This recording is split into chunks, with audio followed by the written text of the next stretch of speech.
दोस्तों, देश भर में एक बहुत ही दुखद खबर फैली हुई है। आप सबको ही पता है कि उत्तर प्रदेश के हाथरस मामले में कितने सारे लोगों की जान चली गई है।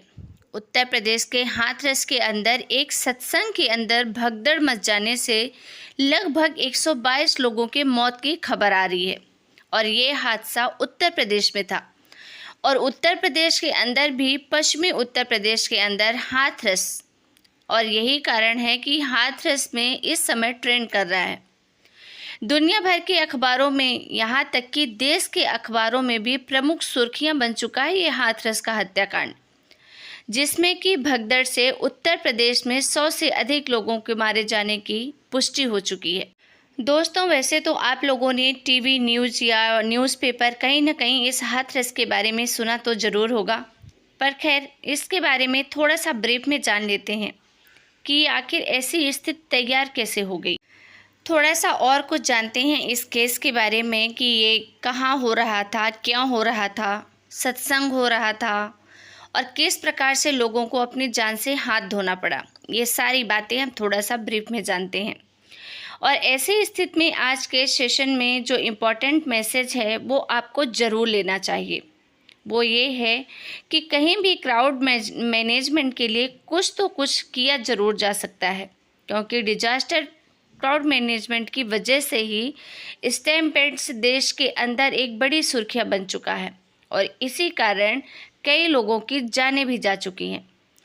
पिछले 10 सालों में भारत ने धार्मिक आयोजनों में बहुत सारी भगदड़ देखी है, बहुत सारे लोगों की जानें भी गई हैं, लेकिन प्रशासन को क्या कुछ करना चाहिए इस केस के बारे में, किस तरह की व्यवस्थाएं होनी चाहिए और अगर भगदड़ हो तो उससे कैसे बचा जा सकता है, सारी चीज़ों के बारे में डिस्कस करना बहुत ज़रूरी है। हाथरस में नारायण हरि बाबा, नारायण साकार हरि भोले बाबा नाम से एक सत्संग आयोजित हो रहा था मंगलवार को, जिसमें कि ज़्यादातर महिलाएं और बच्चे शामिल होते हैं। अमूमन सारे सत्संग का यही हाल है, वहाँ पर ज़्यादा लेडीज़ें ही होती हैं और लेडीज़ें इसलिए होती हैं, उसके अलावा एक्स्ट्रा भीड़ इसलिए हो जाती है क्योंकि उनके साथ उनके बच्चे, नाती पोते सबको साथ में लेकर जाती हैं। ये सत्संग हाथरस से 47 किलोमीटर दूर फुरई नाम के एक गांव में चल रहा था और जिसमें कुछ लोग तो कह रहे हैं कि कम से कम 1 लाख से 1.25 लाख लोगों की भीड़ थी वहाँ पर। अलग अलग नंबर्स अलग अलग न्यूज़ चैनल में बताया जा रहा है, लेकिन इतना समझ लीजिए कि काफ़ी मात्रा में लोग शामिल थे। और अगर मैप की बात किया जाए तो उत्तर प्रदेश के अंदर भी हाथरस जिला और हाथरस जिले के साथ ही आगर जिला और हेडक्वार्टर से बात करें तो सिकंदराऊ के अंदर ये इस तरह का सत्संग हो रहा था और जहाँ पर लाखों की संख्या में भीड़ थी। लाखों की संख्या में लोग इस बाबा का सत्संग सुनने आए थे और सत्संग था किसका? कोई हरि बाबा नाम के संत का, और उन्हीं के द्वारा ये सत्संग किया जा रहा था और उसमें लगभग 80,000 लोगों की अनुमति तो ले ली गई थी, लेकिन वहाँ पर पब्लिक काफ़ी ज़्यादा, यानी कि लगभग 1.25 लाख से 1.5 लाख के बीच लोग आ जाते हैं, ऐसा कयास लगाया जा रहा है। और कहा जा रहा है कि जैसे ही बाबा का सत्संग समाप्त हुआ तो काफिले की तरफ लोगों ने दौड़ लगा दी, उनके पीछे पीछे, और उसके चलते हुए ये घटना हो गई। बाबा संत वही हैं, ये बाबा भोले बाबा, जिनके कारण ये हादसा हुआ और जिनके सत्संग में यह हादसा हुआ। कारण तो पुलिस तय करेगी, दोषी भी पुलिस तय करेगी कि उनके कारण हुआ है या नहीं, लेकिन फिलहाल इनके सत्संग में जिनका नाम भोले बाबा बताया जा रहा है, लाखों की संख्या में भीड़ जुड़ी हुई थी और उन्हीं की भगदड़ के कारण ऐसा हो गया। भोले बाबा के बारे में आपने अभी तक ज़्यादा तो कुछ सुना होगा या नहीं पता नहीं, लेकिन एक हिंदू खबर के अनुसार भोले बाबा आफ्टर ऑल कौन है जिन्होंने अपने इस तरह से नाम रख लिया है? तो पता चला कि ये कोई व्यक्ति है जिनका नाम सूरजपाल हुआ करता था, जो 26 साल पहले तक इंटेलिजेंस ब्यूरो में काम भी करते थे। भोले बाबा बहादुर गांव के रहने वाले हैं, एटा डिस्ट्रिक्ट के अंदर, वहां से वो बिलोंग करते हैं और उन्होंने अपने द्वारा जब सर्विस में थे, सर्विस छोड़ने के बाद में उन्होंने वीआरएस ले लिया, यानी कि वॉलेंटरी रिटायरमेंट, सर्विस के पहले। उसके बाद में जन जन को चेतना फैलाना शुरू किया और लोगों के अंदर रिलीजियस भाषण देना शुरू कर दिया, और जिसके चलते भारत के प्रमुख उत्तर प्रदेश, उत्तराखंड, हरियाणा, राजस्थान, दिल्ली, यहाँ से कई लोग इनको सुनने के लिए आने लगे। और कहा जाता है कि इनको ज़बरदस्त तरीके से लोग पसंद करते हैं। तो सूरजपाल नाम के जो संत हैं, हरि भोले बाबा, इनका नाम इसलिए चर्चा में है, अगर आप इनका अटायर देखें तो पहनने का तरीका देखें तो ये एकदम मस्त वेशभूषा में रहते हैं, यानी कि आधुनिक वेशभूषा में रहते हैं, कुछ कोट पैंट पहने हुए जैसे दिखाई देते हैं। और मतलब उस जैसे संत कुछ भी सिंपल कपड़े पहनते हैं उस तरीके से कपड़े नहीं पहनते हैं, ये उससे एकदम डिफरेंट दिखते हैं, मस्त कोट पैंट में। और इसके कारण भी इनके बारे में कहा जा रहा है कि बड़ा अटेंशन मिलता है।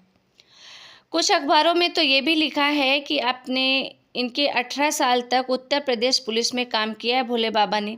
बाकायदा सूट पैंट, कोट पैंट पहन कर ये भाषण देते हैं, और साथ ही साथ अपनी पत्नी को भी अपने साथ मंच पे बिठा के रखते हैं और लोगों को मानवता के कल्याण के लिए प्रवचन देते हैं। इनके यहाँ पर जब सत्संग होता है तो इस तरह से लाखों की संख्या में भीड़ आती है। इसमें आपको, अगर आप न्यूज़ में देखेंगे तो आपको कई सारे वीडियो भी देखने को मिलेंगे, जिसमें कि सत्संग के अंदर आए हुए लोग आपको यहाँ पर दिखाई देंगे। अब लोगों का मानना है कि सत्संग खत्म होने के बाद में बाबा का काफिला कुछ यूं गुजरा, जिसके दर्शन करने के लिए, गाड़ी को छूने के लिए लोग उसकी तरफ दौड़ पड़े, और उसी कारण से ये हादसा हो गया। हालांकि इस बारे में अभी तक कोई कंक्लूजन रिपोर्ट नहीं आई है, पुलिस की तरफ से कोई दावा नहीं किया गया है, लेकिन बाबा की जो फैन फॉलोइंग है उसका अंदाज़ा इससे आप लगा सकते हैं कि अखिलेश यादव जी 2023 की जनवरी में भी सत्संग सुनने गए थे, और अब इन्होंने संपूर्ण ब्रह्मांड में सदा सदा के लिए जय जयकार हो, ये जयकार भी लगाई थी। बाबा का प्रचार काल के लिए कुछ इस प्रकार से था कि मानव धर्म सत्य था और रहेगा, और इसी के लिए इन्होंने प्रथम माह के प्रथम मंगलवार को, यानी कि 2 जुलाई को ये आयोजन किया गया था। बाबा के कई सारे पोस्टर्स भी बनाए गए थे। 10:30 बजे सत्संग शुरू हुआ। धार्मिक आयोजनों में भीड़ के आने पर प्रबंधन की जिम्मेदारी किसकी तय की जाए? अल्टीमेटली हादसे हो जाने से जनता के लिए एक निश्चित ही चिंता का विषय है, और देश की इमेज तो खराब होती ही है। हमारा देश तो इतना रिलीजियस है कि लोग आपस में एक दूसरे के साथ इतने सद्भाव के साथ रह रहे हैं, व्यवस्थाएं फिर क्यों नहीं बैठ पा रही? इसमें आवश्यकता है इस तरह की व्यवस्थाओं को पहले ही एक तरह से मैनेजमेंट करने की। अगर किसी एक पर्टिकुलर कैटेगरी में डाला जाए जिसमें भीड़ प्रबंधन करना अपने आप में एक सिर्फ टारगेट हो, तो उससे भीड़ को बहुत कुछ मैनेज कर दिया जा सकता है। साथ ही मुझे ऐसा लगता है कि भीड़ को भी मैनेज करने में पुलिस को एक खास ट्रेनिंग भी दी जा सकती है।